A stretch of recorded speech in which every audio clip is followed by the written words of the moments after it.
तो हम HRTC conductor exam के लिए इम्पोर्टेंट क्लासेस डिस्कस कर रहे हैं और हिस्ट्री जो है इसे डिस्कस कर रहे हैं क्योंकि हिस्ट्री से रिलेटेड काफ़ी सारे क्वेश्चंस आपको इस एग्ज़ाम में देखने को मिलते हैं। और हमने रिसेंटली जो इंडो ग्रीक्स हैं उनके बारे में देख लिया था, कुषाण वगैरह, कनिष्क एंड सो ऑन। तो अब हम गुप्त शासकों के बारे में पढ़ते हैं, यहाँ से क्वेश्चंस आते हैं। सबसे पहला क्वेश्चन तो यही आ जाता है कि गुप्त जो वंश है उसकी स्थापना किसने करी। तो श्रीगुप्त याद रखना, ठीक है। उसके बाद चंद्रगुप्त एक, समुद्रगुप्त। समुद्रगुप्त जो है इन्हें नेपोलियन ऑफ इंडिया कहा जाता है, ये क्वेश्चन आता है बार बार। रामगुप्त हो गए।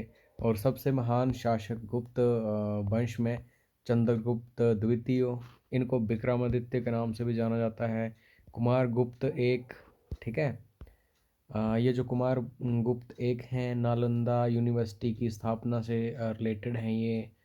स्कंदगुप्त हो गए, पुरुगुप्त हो गए, घटोत्कच हो गए, नरसिंह गुप्त हो गए, कुमार गुप्त द्वितीय हो गए। उसके बाद बुद्धगुप्त, वैन्यगुप्त, भानुगुप्त, कुमार गुप्त तृतीय। और इम्पोर्टेंट क्वेश्चन यहाँ से बनता है, अंतिम शासक कौन थे? विष्णुगुप्त, ठीक है। तो गुप्त वंश का उदय जो है 3री शताब्दी में हुआ था। और कौशाम्बी जो एक प्लेस है वहाँ पे याद रखना, हो सकता है एग्ज़ाम में आगे क्वेश्चन आ जाए। श्रीगुप्त ने इसकी स्थापना करी थी। और मैं जैसे कि बता चुका हूँ आपको, समुद्रगुप्त को भारत का नेपोलियन कहा जाता है। और समुद्रगुप्त ने अश्वमेध कर्ता जो है उसकी उपाधि को धारण किया हुआ था, तो क्वेश्चन यहाँ से भी आ सकता है।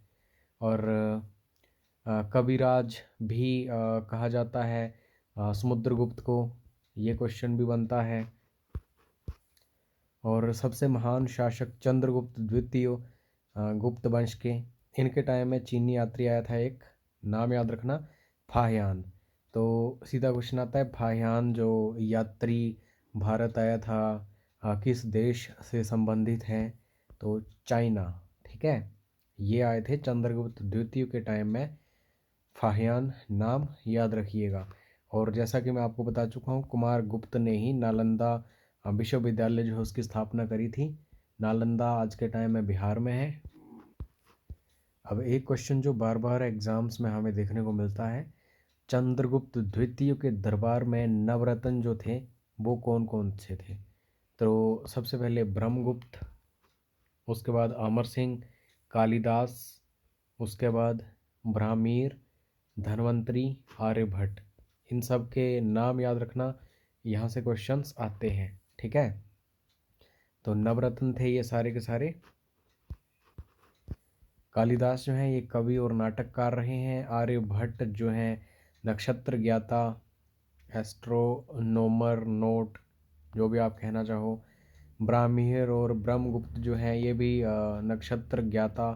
आर्यभट्ट, ब्राह्मीर, ब्रह्मगुप्त, तीनों का एक ही काम था। धन्वंतरी चिकित्सक थे, याद रखना। और अमर सिंह भी।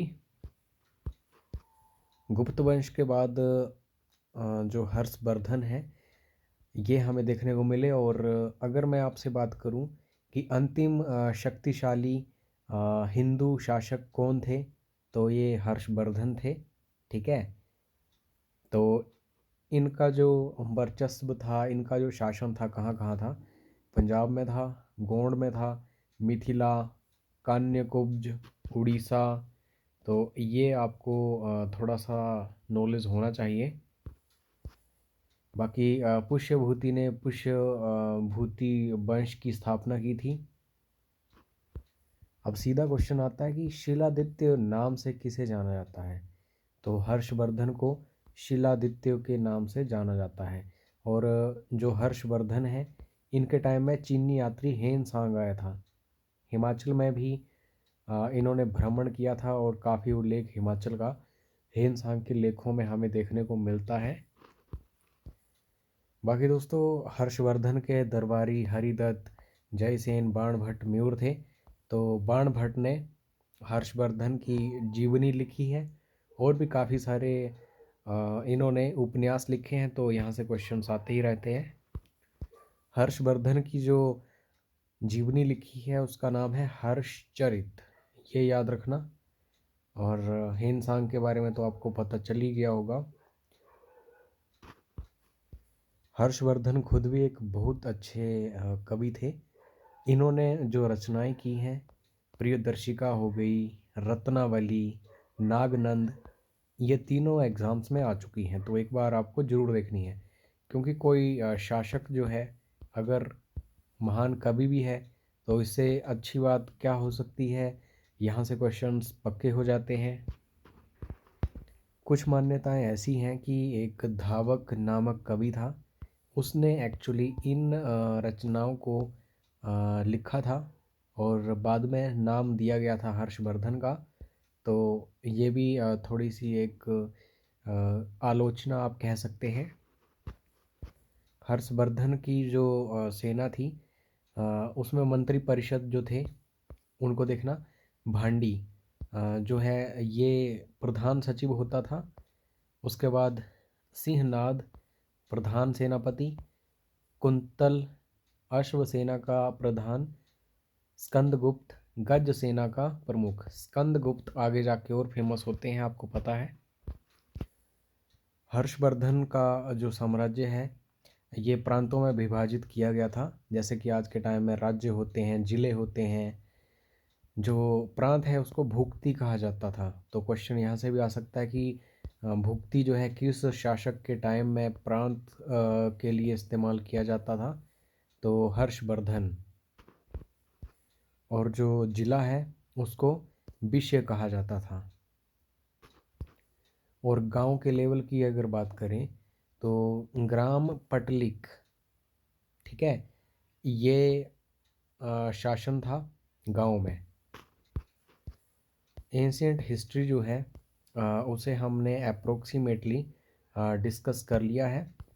अब हम जो मेडिवल हिस्ट्री है उसे देखेंगे अगले लेक्चर में। तो ऐसे ही आप बने रहो हमारे इस चैनल के साथ, और भी इम्पोर्टेंट वीडियोस आएंगे इस चैनल पर, हर एक सब्जेक्ट को कवर किया जाएगा। अगर इन क्लासेस को अच्छे से फॉलो करोगे तो 100% गारंटी मैं आपको देना चाहता हूँ कि आपका एग्ज़ाम जो है क्लियर हो जाएगा। बाकी व्यूज़ का मुझे यहाँ पे कोई भी लालच नहीं है, चाहे व्यूज़ कम ही आए, लेकिन आप फॉलो ज़रूर करो इन क्लासेस को। और बाकी कोई भी डाउट क्वेरी क्वेश्चन हो तो कमेंट बॉक्स में ज़रूर लिखिए। जय हिंद, जय हिमाचल।